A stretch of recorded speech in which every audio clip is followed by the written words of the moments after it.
Buddhism holds four noble truths. The first is the inevitability of suffering, human suffering. The next three involve the cause of suffering, its end, and the path that one can follow to end it. Unlike our Buddhist sisters and brothers, suffering is something that many Protestants don't really talk about all that often.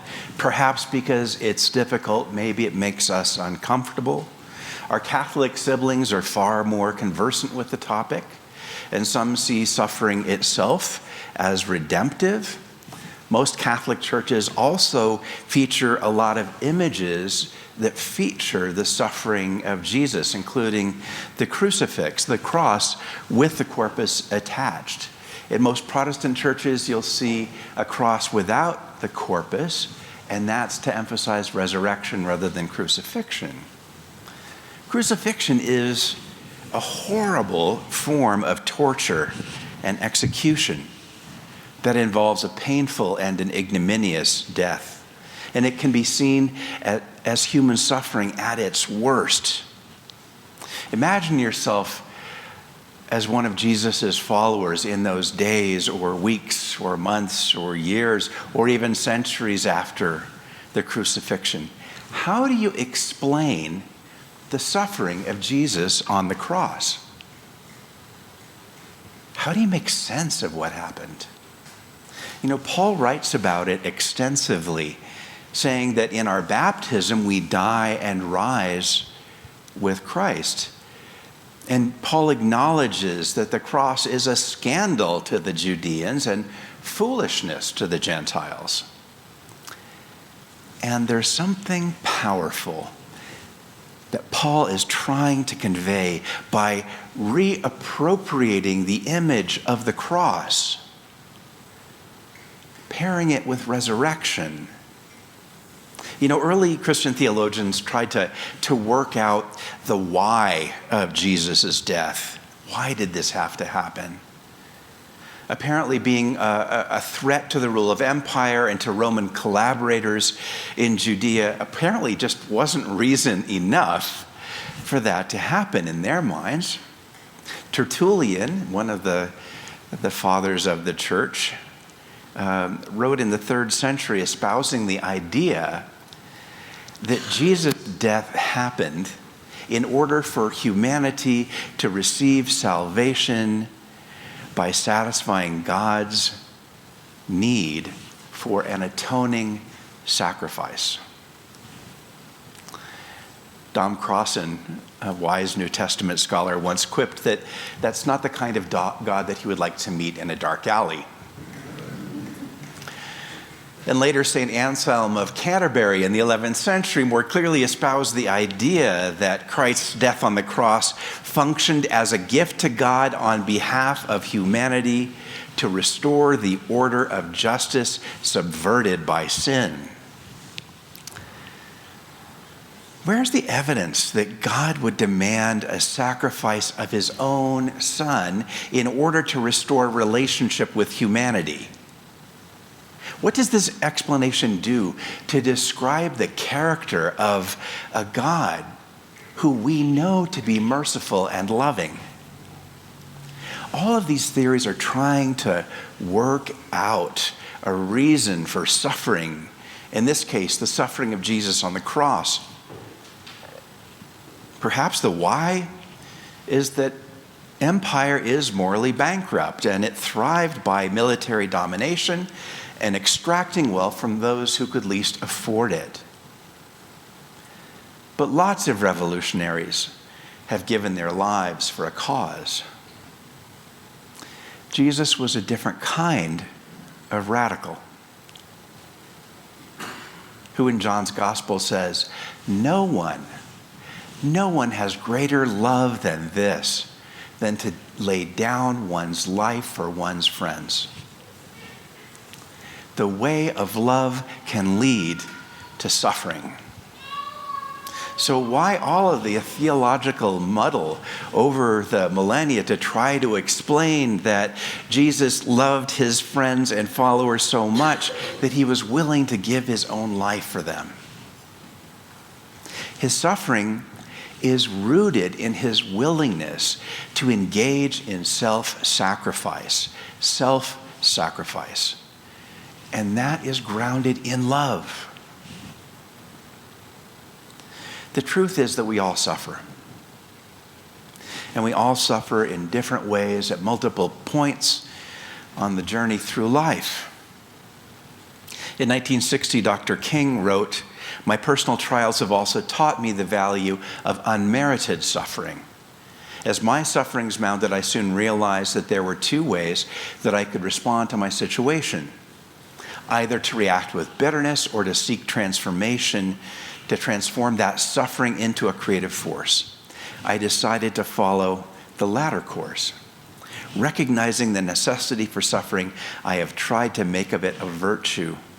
If only to save myself from bitterness, I have attempted to see my personal ordeals as an opportunity to transform myself and heal the people involved in the tragic situation which now obtains.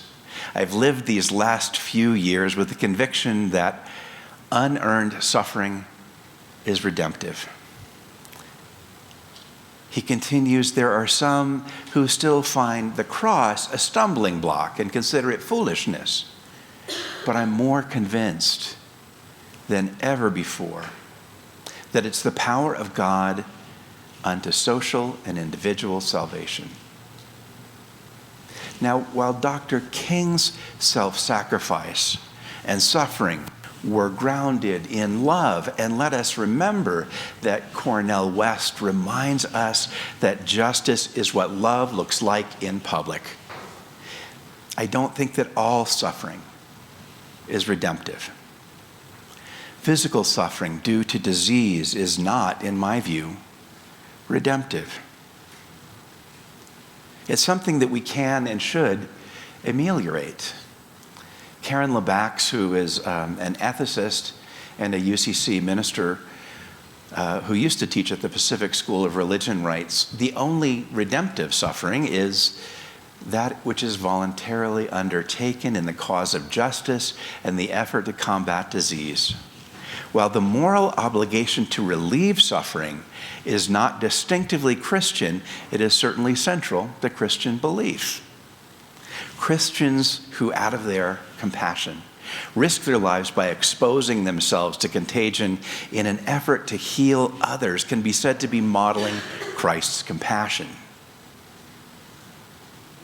But what are we to say about the everyday suffering that comes with simply living?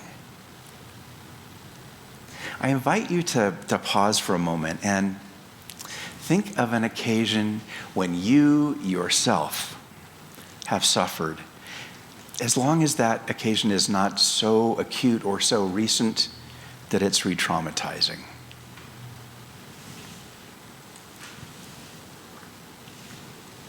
It might be grieving the loss of a spouse or a child or a parent. It might be rejection by a loved one. Perhaps a personal setback, or when the physician delivers an unwelcome diagnosis. Maybe somebody's betrayed you. It might be an unrealized dream that continues to haunt you. The ghost of loss gets into us, and it can cause suffering.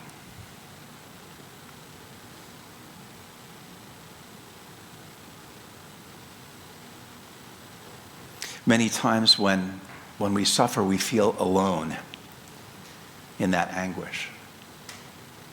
Sometimes nobody knows that you're suffering because you are good at keeping a stiff upper lip and keeping on going, putting one foot in front of the other. But inside, a piece of you feels as if you're dying. Each one of us suffers in this way. Even when we feel alone, we are not. God is with us. We are not alone. Jesus tells us at such times to come to him with your heavy burden, and he will give you rest. Jesus himself underwent one of the worst forms of suffering imaginable, and in doing so, he allowed himself to have the full experience of human agony. Have you ever sung that song? I know some of you who have been at the 6 o'clock service may remember it. It's a really short song that John Bell introduced to me. And it's actually from Burundi. It goes like this. Come bring your burdens to God. Come bring your burdens to God. Come bring your burdens to God, for Jesus will never, never say no. Join me. Come bring your burdens to God. Come bring your burdens to God. Come bring your burdens to God, for Jesus will never say no. Come bring your burdens to God. Come bring your burdens to God. Come bring your burdens to God, for Jesus will never say no. Not only is God there when you are suffering, so are your fellow members at Plymouth. We form a family that is here to support one another, lifting up the joys and the sufferings in prayer and in action. Paul writes to the Galatians that we are to bear one another's burdens, and in this way we fulfill the law of Christ. What's the law of Christ? It's love. We can't get around suffering because it's a part of life. But we can show up for one another with love. And that helps our kindred to get through the rough times of suffering. And sometimes that looks like a cup of tea. Sometimes it looks like a pot of soup, or listening compassionately, or sending a note of encouragement to someone.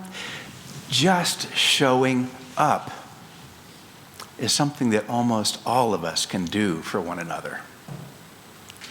You know, even if we don't think that we have the right words to say on that kind of occasion, simply showing up can provide solidarity and love that helps alleviate a bit of someone else's suffering. You know, I see people at Plymouth do this all the time. Our congregational visitors drop in on some of our elders to say hello, just to be present. Our Stephen ministers have an ongoing caring relationship with another member of our congregation. And our faith community nurses, hello Melanie, provide amazing, compassionate visits to those who are experiencing medical crises. You know, I was with a family recently who've been going through a sequence of major medical issues, suffering, and they told me how helpful it was to have a faith community nurse show up and guide them through the process and offer prayer. You know, the English word compassion has two Latin roots, cum and passio, which means to suffer with. So when we share someone's burden, we do share a bit of their suffering with love and with empathy. Now, that isn't to say that we should be doormats or lose our footing by over-identifying with another person's suffering. We may not be called to lay down our lives for those we love, but being present to one another, acknowledging another's anguish, letting them know that they are loved and cared about and not alone, that can be a help. Suffering is a real part of life. So is God's presence. So is the love we share. May it be so. Amen.